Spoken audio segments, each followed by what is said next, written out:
Welcome to JTV news. Mancherial జిల్లా లక్షటిపేట పట్టణంలో నూతనంగా ప్రారంభించిన శ్రీ చైతన్య స్కూల్ను ఎంఈఓ రవీందర్ ఆకస్మికంగా తనిఖీ చేశారు. ఎలాంటి అనుమతులు లేకుండా నర్సరీ నుంచి 9వ తరగతి వరకు క్లాసులు నిర్వహిస్తున్నట్లు సమాచారం మేరకు తనిఖీ చేపట్టినట్లు తెలిపారు. స్కూల్ యాజమాన్యం నిబంధనలకు విరుద్ధంగా తరగతులు నిర్వహించడం జరిగిందన్నారు. స్కూల్ యాజమాన్యంపై ఉన్నతాధికారుల ఆదేశాల మేరకు చర్యలు తీసుకుంటామన్నారు. గౌరవ డిఓ గారి ఆదేశాల మేరకు నేను వెంటనే శ్రీ చైతన్య పాఠశాలను సందర్శించడం జరిగింది. ఎందుకంటే శ్రీ చైతన్య పాఠశాలలో అనుమతులు లేకుండా 8వ తరగతి మరియు 9వ తరగతి క్లాసెస్ నిర్వహించబడుతున్నాయని చెప్పేసి ఇటు స్టూడెంట్స్ యూనియన్ ద్వారా, ఇటు సిటిజన్స్ ద్వారా మరియు గౌరవ ప్రజాప్రతినిధుల ద్వారా, సమాజం ద్వారా మాకు కాంప్లైంట్స్ రావడం జరిగింది. ఆ దిశగా నేను వెంటనే యాక్చువల్గా నా డ్యూటీ కరీంనగర్లో ఉంది, అయినా కానీ నేను వెంబడే మా యొక్క బాస్ ఆదేశాల మేరకు ఇక్కడ అటెండ్ అయ్యాను.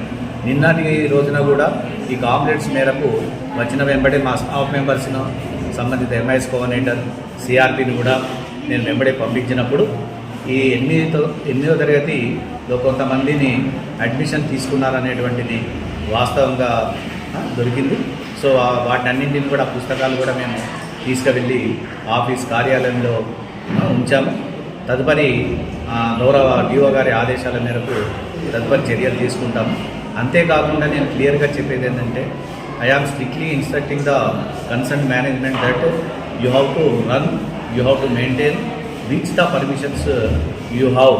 దట్ ఈజ్ ఫస్ట్ 7th వరకు ఉందండి, నర్సరీ కావచ్చు 7th వరకు ఉంది కనుక అదే దిశగా మీరు క్వాలిటేటివ్ ఎడ్యుకేషన్ ఇస్తూ ఒక మంచి వాతావరణంలో పాఠశాల నిర్వహించాలని కూడా నేను సభాముఖంగా తెలియజేస్తున్నాను.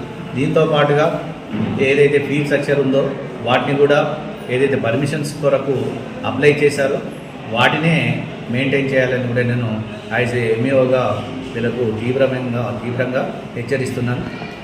ఏమైనా తేడాలు వస్తే మాత్రము ఉన్నతాధికారుల దృష్టికి తీసుకువెళ్ళబడుతుంది.